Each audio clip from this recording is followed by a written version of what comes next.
Hi everyone, welcome back to my YouTube channel. This is Dr. Ruby, and in today's class we'll be exploring an essential concept in educational psychology. That is, Vernon's hierarchical theory of intelligence. We will break down this theory step by step, starting with Vernon's background, a detailed look at his model, and finally, the educational implications of his theory. Before we dive in, if you are yet to subscribe to this channel, subscribe now and press the bell icon to get notified whenever I upload a new video.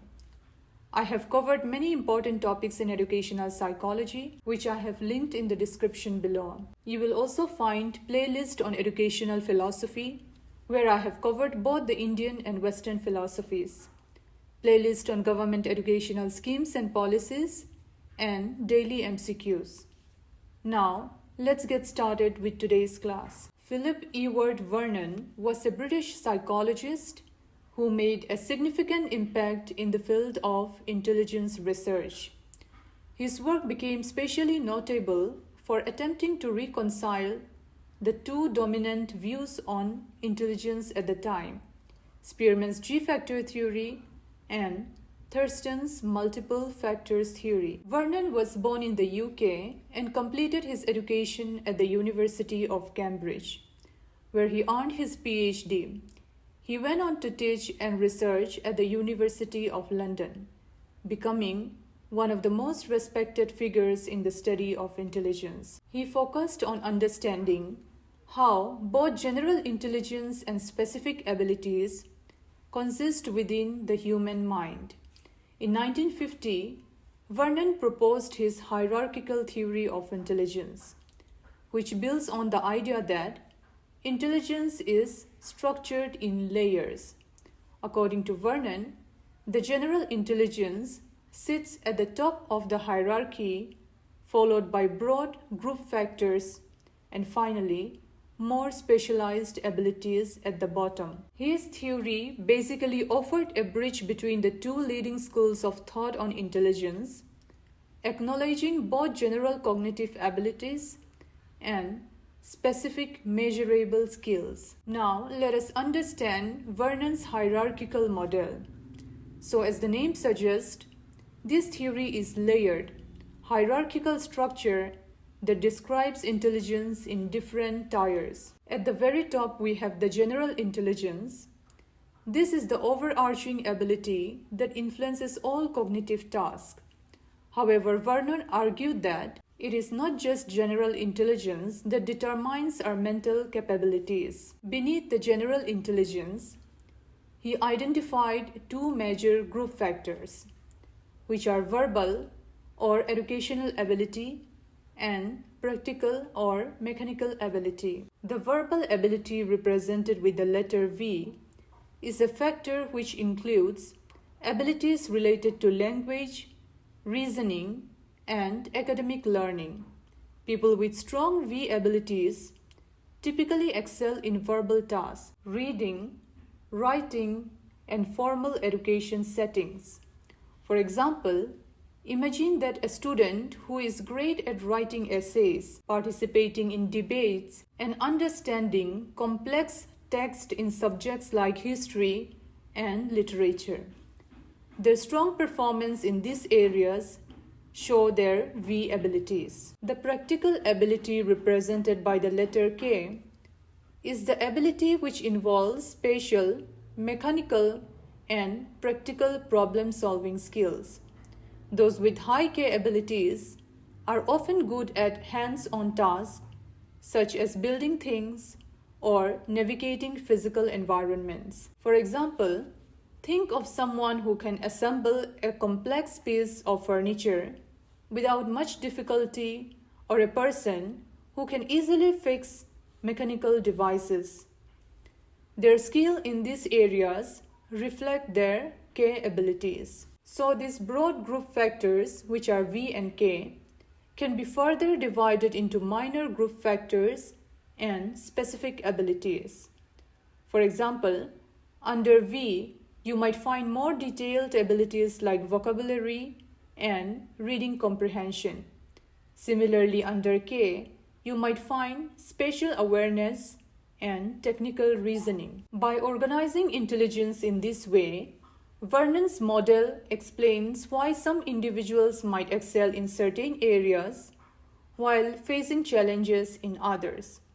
It also emphasizes the idea that intelligence is diverse and multi-layered rather than being a single uniform trait. Vernon's theory has several important implications for education, particularly in how we approach teaching and learning.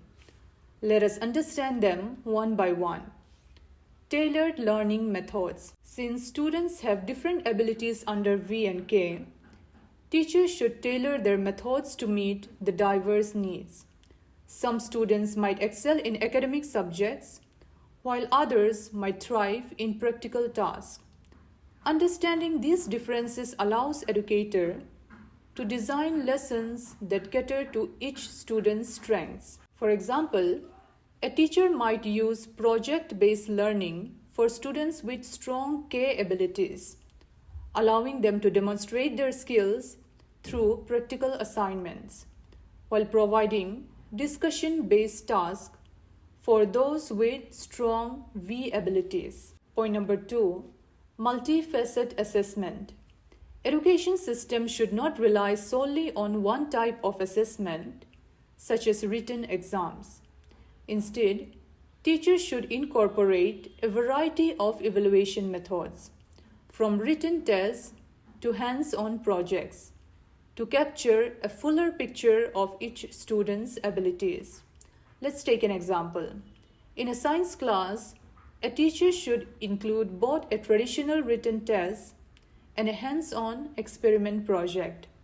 This allows students to showcase both their V abilities through written explanations and their K abilities through practical application. Point number 3, curriculum design.